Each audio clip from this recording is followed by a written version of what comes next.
Within his timeline, Isaiah now focuses on the daughters of Zion.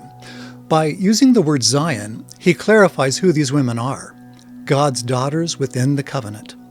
Because Isaiah focuses on these women's sufferings, some may think he's being unfair to our sisters, but you'll soon see why he doesn't include the men. Here's how it starts.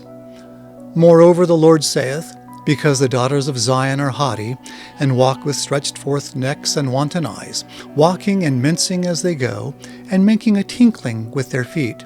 Therefore the Lord will smite with a scab the crown of the head of the daughters of Zion, and the Lord will discover their secret parts. In that day the Lord will take away the bravery of their tinkling ornaments about their feet, and their cauls and their round tires like the moon, the chains and the bracelets and the mufflers, etc., etc. Isaiah lists 21 different ornaments of beauty, as if he were seeing each one in detail. And he does so because he's emphasizing the sins of pride of these daughters of Zion. And by daughters of Zion, he doesn't mean women living in New Jerusalem, which may just now be forming. He means the daughters of the covenant who have promised to live by the laws of God, but who have been caught up in pride and fallen short.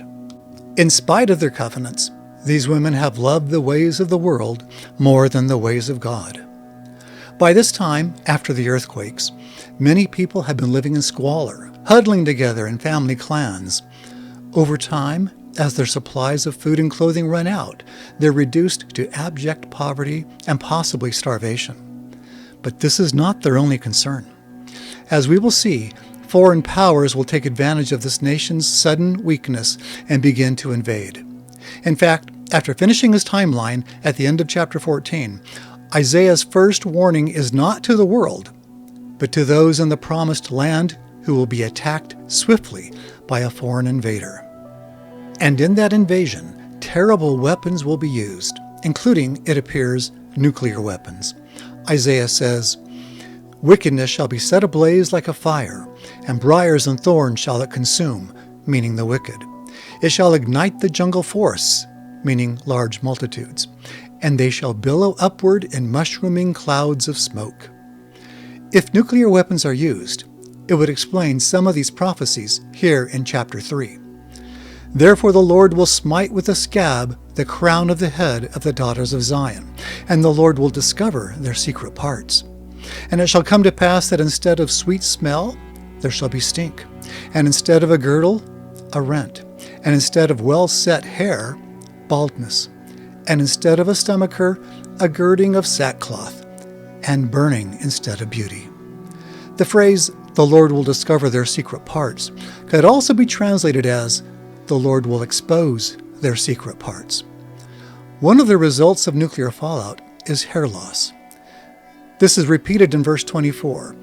Instead of well-set hair, there is baldness.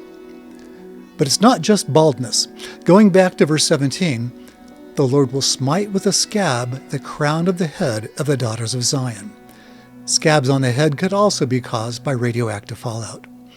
At this time, many things that the daughters of Zion have beautified themselves with will be stripped from them, including the ornament of their well-set hair.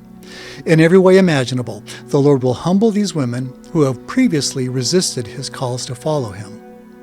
It may be that many of the women who suffer will only be marginally wicked, but they will also only be marginally righteous.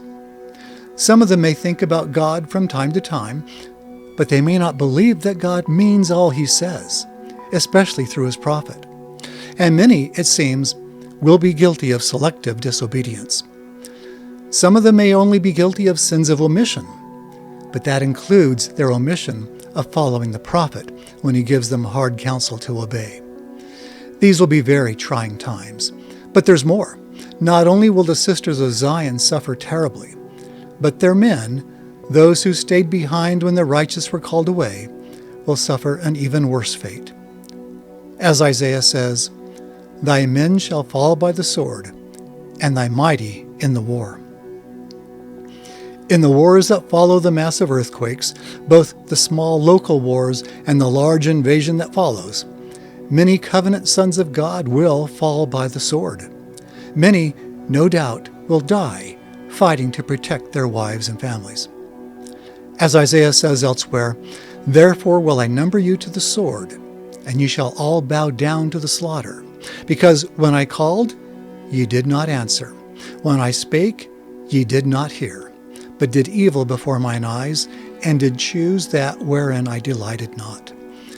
And because of these wars and suffering, the distraught daughters of Zion shall lament and mourn, and she being desolate shall sit upon the ground. Anciently, the daughters of Zion waited at the gates of Jerusalem for their men to return from war. And when they did not return, the women sat down and wailed in desolation. We're only in the second chapter of Isaiah's timeline, but fortunately, there is good news to come, as we will see in the next chapter. I'm Curtis Taylor with the Words of Isaiah.